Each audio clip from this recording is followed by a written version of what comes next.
नमस्कार। आज हम एक बहुत ही महत्वपूर्ण पुस्तक पर चर्चा करने वाले हैं।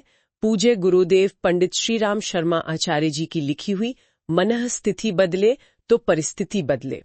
ये किताब क्रांति धर्मी साहित्य पुस्तक माला का हिस्सा है और इसका जो मूल विचार है वो हम सब के जीवन से जुड़ा हुआ है कि कैसे हमारी अंदर की सोच, हमारी भावनाएं हमारे बाहरी हालात बनाती हैं। ये हम जैसे औसत भारतीय नागरिकों के लिए तो रोज की बात है ना? बिल्कुल बिल्कुल, ये बहुत ही गहरा विषय है। तो चलिए इस पर थोड़ी और गहराई से बात करते हैं। पुस्तक की शुरुआत में ही एक संघर्ष की बात कही गई है। जी हाँ, पूज्य गुरुदेव दो विचारधाराओं के कह सकते हैं एक सनातन टकराव की बात करते हैं।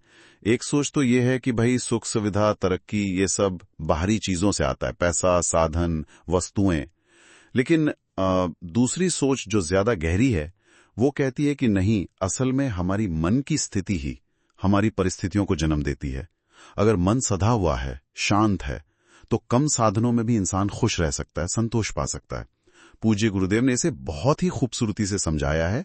उन्होंने इसे देव और असुर संग्राम का दार्शनिक रूप कहा है। देव और असुर संग्राम। हाँ, मतलब भावनाएं, हमारी आंतरिक शक्ति, वो देव हैं और केवल बाहरी साधन पदार्थ वो असुर हैं।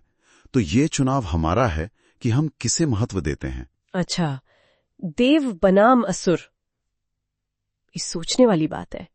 तो इसका मतलब ये हुआ कि सिर्फ साधन जुटा लेना ही काफी नहीं है, उनका इस्तेमाल कैसे हो रहा है वो ज्यादा जरूरी है। एकदम सही पकड़ा आपने। पूज्य गुरुदेव इस बात पर बहुत जोर देते हैं।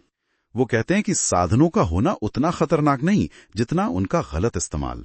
सोचिए जरा, जब समर्थ लोग जिनके पास शक्ति है, पैसा है, वो अपनी ताकत का गलत इस्तेमाल करते हैं, जैसे दूसरों का शोषण करने में, समाज में बुराई फैलाने में, तो वो उन लोगों से कहीं ज्यादा नुकसान करते हैं जिनके पास साधन नहीं है।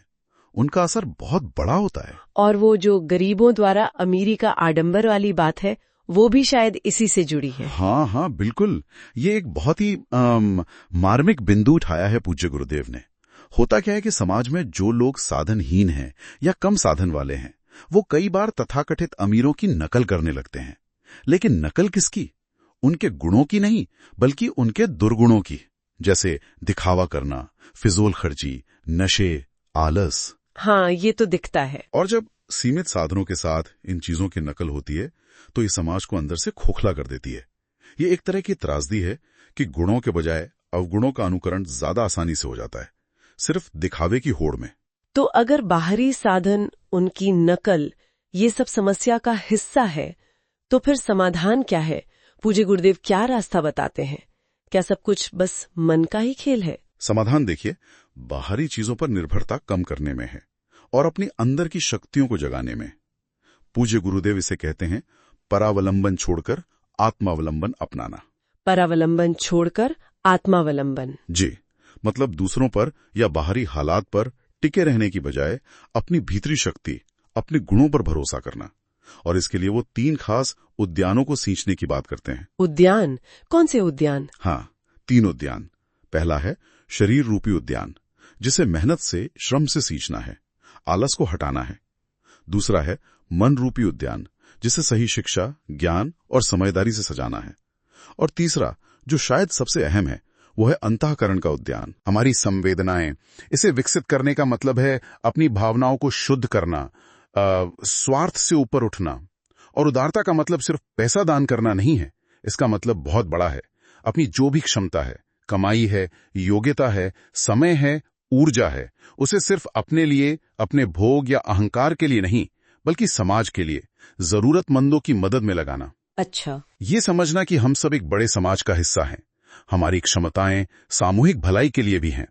पूज्य गुरुदेव कहते हैं कि जो सद्गुण हैं, जैसे मेहनत, ईमानदारी, उदारता, सेवा भाव, ये असल में साधनों से भी बड़ी पूंजी हैं। तो मतलब ये हुआ कि आज हम अपने चारों तरफ जो समस्याएं देख रहे हैं, पर्यावरण की हो या समाज में बढ़ते स्वार्थ की, या फिर हमारी अपनी जो निजी परेशानियां हैं, तनाव है, इन सब की जड़ कहीं ना कहीं हमारी अपनी बिगड़ी हुई मनस्थिति ही है। जी हाँ, बिल्कुल।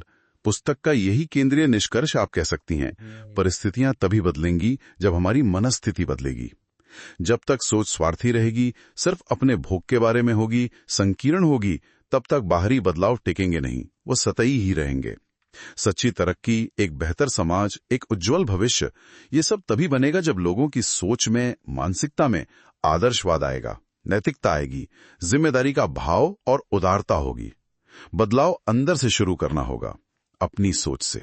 तो सार यही निकलता है कि बाहर की दुनिया बदलने की जो चाबी है वो असल में हमारे अपने अंदर ही है, हमारी सोच में, हमारे नजरिए में। साधन होना ठीक है, जरूरी भी है शायद, पर उससे कहीं ज्यादा जरूरी है हमारा चरित्र, उन साधनों का सही इस्तेमाल और सबके भले की सोच। बिल्कुल। और ये बात हमें एक सवाल पर लाकर खड़ा करती है। हम सब अपनी बाहरी परिस्थितियां सुधारना तो चाहते हैं, पर आज की इस भागम भाग वाली जिंदगी में अपनी मनस्थिति को साधने के लिए, उसे ठीक रखने के लिए रोज हम ऐसा कौन सा एक छोटा सा कदम उठा सकते हैं? कोई एक छोटा सा प्रयास, कोई एक आदत जिसका असर शायद धीरे धीरे ही सही पर हमारी परिस्थितियों पर भी पड़े। इस पर सोचना मुझे लगता है काफी सार्थक हो सकता है।